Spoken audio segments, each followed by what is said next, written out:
ಕರ್ನಾಟಕದ ವಿಜಯನಗರ ಜಿಲ್ಲೆಯಲ್ಲಿರುವ ಹೊಸಪೇಟೆಯಲ್ಲಿನ ಒಂದು ಸಂಸ್ಥೆಯಾಗಿದೆ ಜಾಮಿಯತ್ ಸುಫಾ. ಇದರಲ್ಲಿ ಈಗ 30ಕ್ಕಿಂತಲೂ ಅಧಿಕ ವಿದ್ಯಾರ್ಥಿಗಳು ಕುರ್ಆನ್ ಕಂಠಪಾಠದೊಂದಿಗೆ ಸ್ಕೂಲ್ ಹಾಗೂ ಇನ್ನಿತರ ವಿಷಯಗಳನ್ನು ಕಲಿಯುತ್ತಿದ್ದಾರೆ.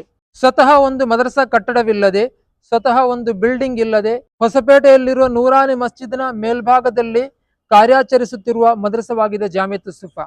ಈ ಜಾಮಿಯತ್ ಸುಫಾ ಮದರಸಕ್ಕೆ ಹಲವಾರು ದೊಡ್ಡ ಮಟ್ಟದ ಖರ್ಚುಗಳಿವೆ. ಆದ್ದರಿಂದ ಈ ಪವಿತ್ರವಾದ ರಂಜಾನ್ ತಿಂಗಳಲ್ಲಿ ವಿಶ್ವಾಸಿಗಳಾದಂತಹ ತಾವೆಲ್ಲರೂ ನಿಮ್ಮಿಂದ ಆಗುವಂತ ರೀತಿಯಲ್ಲಿ ಸಹಾಯ ಸಹಕಾರಗಳನ್ನು ಮಾಡಿ ಈ ಮದರಸಾದೊಂದಿಗೆ ಕೈ ಜೋಡಿಸಬೇಕಾಗಿ ಈ ಮೂಲಕ ವಿನಂತಿಸುತ್ತಿದ್ದೇವೆ. ನಮ್ಮ ಗೂಗಲ್ ಪೇ ಹಾಗೂ ಸ್ಕ್ಯಾನರ್ಗಳನ್ನು ಈ ವಿಡಿಯೋದ ಮೂಲಕ ನಾವು ಕೊಡುತ್ತಿದ್ದೇವೆ. ನಿಮಗೆ ಸಾಧ್ಯವಾದ ರೀತಿಯಲ್ಲಿ ಈ ಮದರಸಾದೊಂದಿಗೆ ಸಹಾಯಗಳನ್ನು ಮಾಡಿ ಸಹಕರಿಸಿ. ನಿಮ್ಮಿಂದ ಹಲವಾರು ಬಡ ನಿರ್ಗತಿಕ ವಿದ್ಯಾರ್ಥಿಗಳಿಗೆ ಉಪಕಾರವಾಗಲಿವೆ. My name is Sayyid Muhammad Madasha Qadri.